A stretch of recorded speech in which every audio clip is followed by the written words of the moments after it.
from the JEE journey. Next, we are going to discuss about dimensional analysis. To start with, let's discuss about dimensions. So, dimensions are the power to which fundamental quantity must be raised to express the derived physical quantities.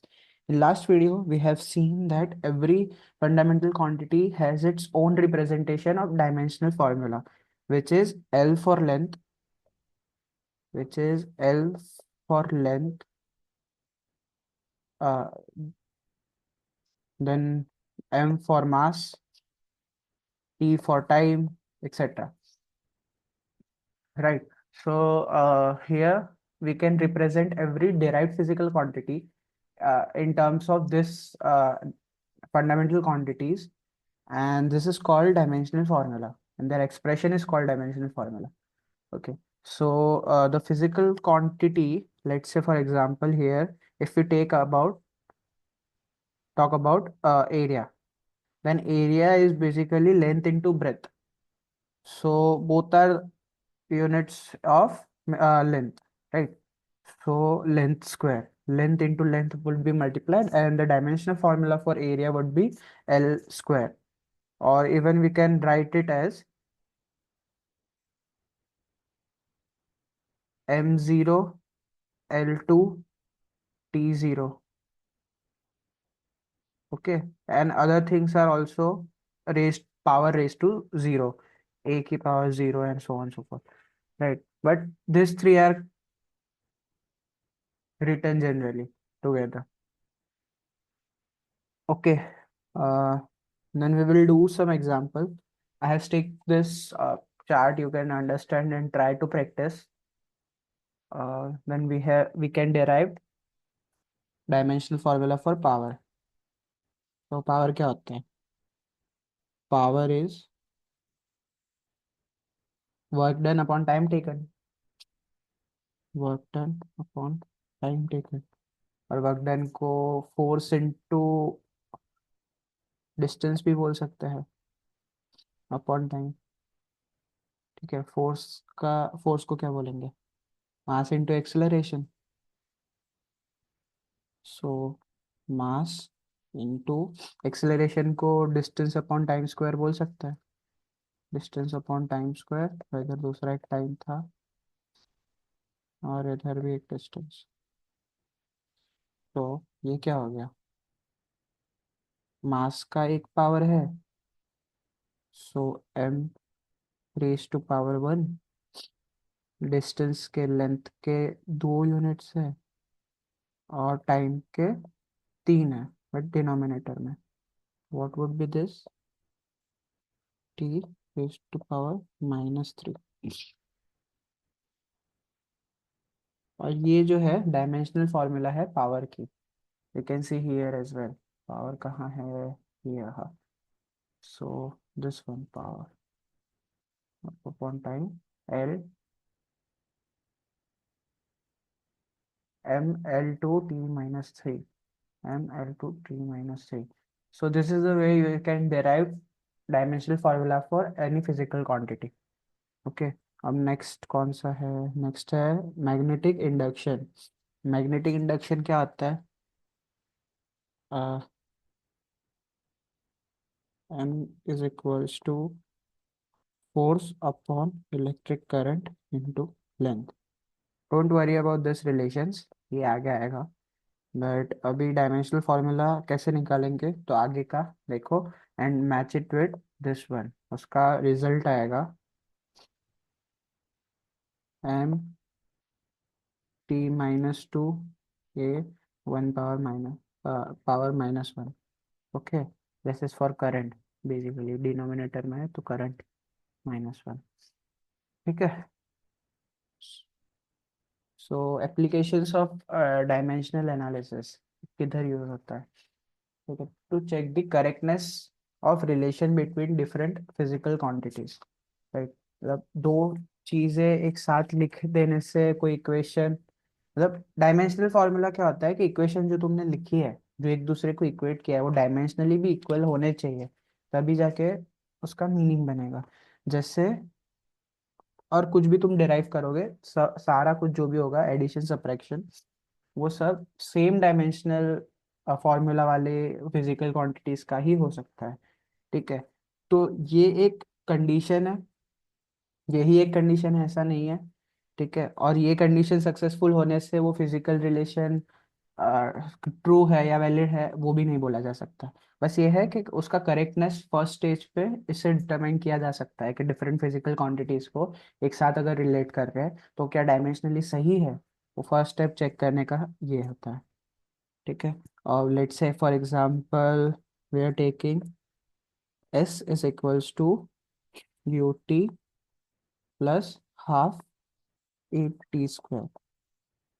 ठीक है, अब सारे जो भी इधर variables है, variable नहीं बोल सकते, जो भी पार्ट्स है, ऑल दिस थ्री, उन सबका डायमेंशन एक ही होना चाहिए, तभी हम इक्वल टू से इक्वेट कर सकते हैं, प्लस या माइनस से उसको ऐड या सब्ट्रैक्ट जो भी ऑपरेशन हो रहा है उससे जोड़ सकते हैं, एक दूसरे से लिंक कर सकते हैं। तो एस का तो सीधा एल आएगा डायमेंशनल फॉर्मूला। अब यूटी का क्या आएगा, लेंथ इंटू, ये यू का क्या आएगा, L T minus two, sorry T minus one, sorry sorry sorry, T minus one, और इसका क्या आएगा, टी का T, so minus one and this would be gone, cancel out, तो इसका भी एल ही बच गया। अब इससे इसको फिर से लिखता हूँ, तो हाफ तो एक कांस्टेंट है, उसका डायमेंशनल फॉर्मूला कुछ भी नहीं होगा, या फिर सब पावर जीरो। ठीक है, तो ए का डायमेंशनल क्या होगा, एल टी माइनस टू और टी स्क्वायर से मल्टीप्लाई किया हुआ है, सो ये दोनों कट हो जाएंगे, तो इसमें भी क्या बचेगा, एल बचेगा। सो सारे टर्म्स का डायमेंशनल फॉर्मूला सेम है, इसीलिए हम इसको ये इक्वेशन वैसे तो करेक्ट ही है, बट इसको सेटिस्फाई करने के लिए ये एक और क्राइटेरिया भी होता है, सबका डायमेंशनल फॉर्मूला एक ही होना चाहिए, सारे टर्म्स का जो भी रिलेट कर रहे हैं। ठीक है, नेक्स्ट है to derive relation between different physical quantities. Rough relation होता है, एग्जैक्ट रिलेशन तो कांस्टेंट और उसके साथ आता है। ठीक है, बट एक रफ आइडिया लेने के लिए हम we can use this thing.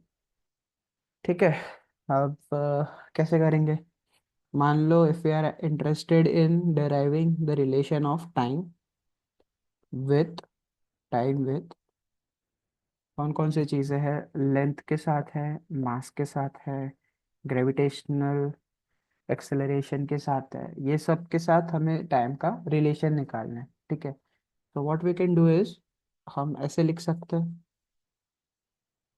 कि time, sorry sorry, time is proportional to L to the power X, M to the power Y and G to the power Z, क्योंकि ये सब कुछ मल्टीप्लाई या डिवाइड में ही होने वाला है, दोनों को रिलेट कर रहे हैं तो। ठीक है, दो टर्म्स को रिलेट कर रहे हैं, इधर एडिशन सब्ट्रैक्शन आया तो उसका भी डायमेंशनल फॉर्मूला टाइम के साथ ये होना चाहिए, क्या बोलते हैं, सेम होना चाहिए। तो हम ऐसा बोल सकते हैं कि एल का यूनिट क्या है, एल तो सीधा लेंथ ही है, raise to power x, dimensional formula में L to the power x, x बाहर में, फिर मास का M to the power y, ये डायमेंशनल फॉर्मूलाज ही है, और उसको हम टर्म्स की पावर दे रहे हैं। और ग्रेविटेशनल एक्सेलरेशन का क्या होगा, L to the L to the power one T to the power minus two whole to the power Z. ठीक है, and we are equating this with T to the power one. ठीक है, so we can find three equations, one for x, one for y and one for z. इक्वे तीन variable अगर find करने हैं तो तीन इक्वेशन चाहिए ही चाहिए बेर मिनिमम में। अगर तीन इक्वेशन नहीं आ रही तो फिर we can not solve the equation, group of equation. ठीक है, तो x की वैल्यू प्लस z, जो l की बात कर रहे हैं हम, l का क्या हुआ टोटल, एक है, इधर और एक है इधर, तो इन दोनों की पावर ऐड होगी ना, वो फाइनली क्या बन रही है, इक्वल्स टू जीरो, क्योंकि एलएचएस में तो एल की टर्म जीरो है इधर, और इधर दोनों सेम होनी चाहिए पावर। फिर अगर एम के लिए बात करें, तो एम की पावर भी इधर एच में क्या है, वाई, आर एच एस में सॉरी, और एल एच एस में भी जीरो। सो ये तो एक रिजल्ट ही आ गया। और दूसरा, अगर मैं टाइम की बात करूँ, तो आर एच एस में टाइम की वैल्यू क्या है, -2z is equals to L H S में है 1, ये भी आ गया। तो y की वैल्यू आ गई 0, z की वैल्यू आ गई -1/2, और ये सेटिस्फाई करने के लिए, ये इक्वेशन सेटिस्फाई करने के लिए x की वैल्यू होनी चाहिए 1/2। तो ये जो आया, वो हमारे आंसर्स है, उसको ऊपर वाले इस टर्म के रिलेटेड पावर लिख के देखते हैं क्या आता है।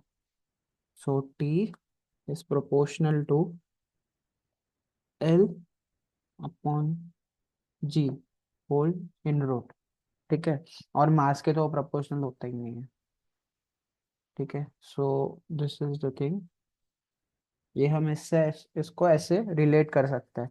और जो एक्चुअल में चीज़ होती है, एक्चुअल में फॉर्मूला होती है, वो क्या होती है, T is equals to 2 pi √L/G, ठीक है। सो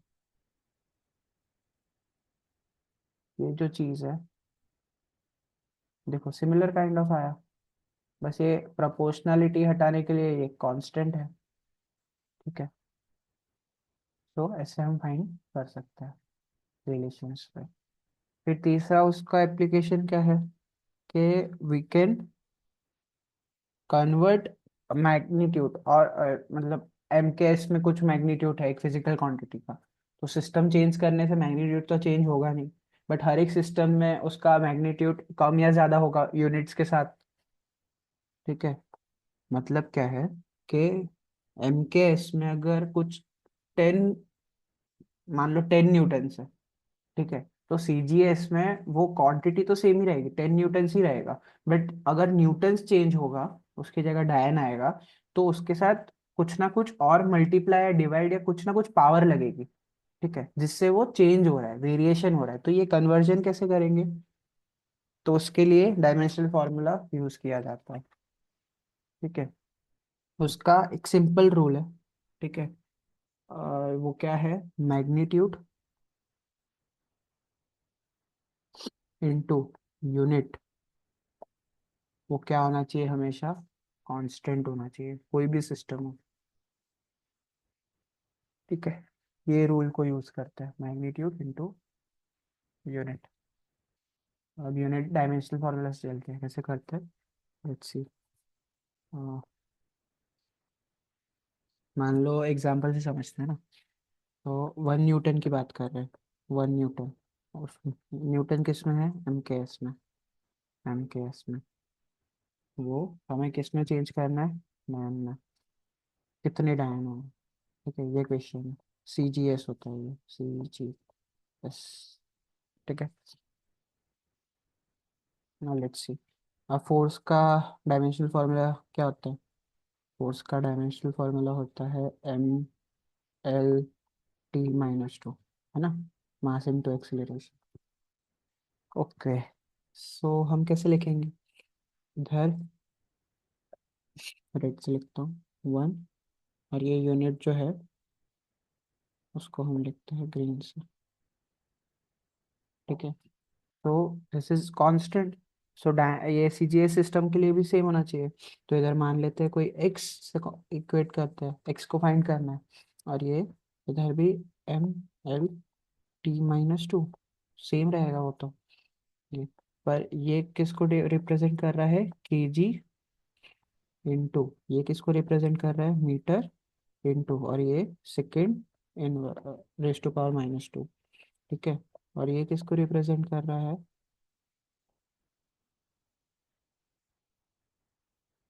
ये रिप्रेजेंट कर रहा है मास को, मतलब grams into centimetre into second inverse. ठीक है। अब ये इनका कन्वर्जन तो हमें पता है, तो कन्वर्जन सिंपल यूज करना है। लेट्स से इधर के क्या बन गया, केजी। ये पूरी क्वांटिटी को इस साइड लेके आता है, this whole thing this side पे। क्या होगा, KG upon gram into metre upon centimetre into second upon second whole to का -2। ये तो उड़ गया। ठीक है। एंड फिर क्या आएगा, इस साइड पे बात करें तो केजी अपॉन ग्राम कितना होता है, 1000। ठीक है ना, 1000 gram upon gram into metre कितना होता है, 100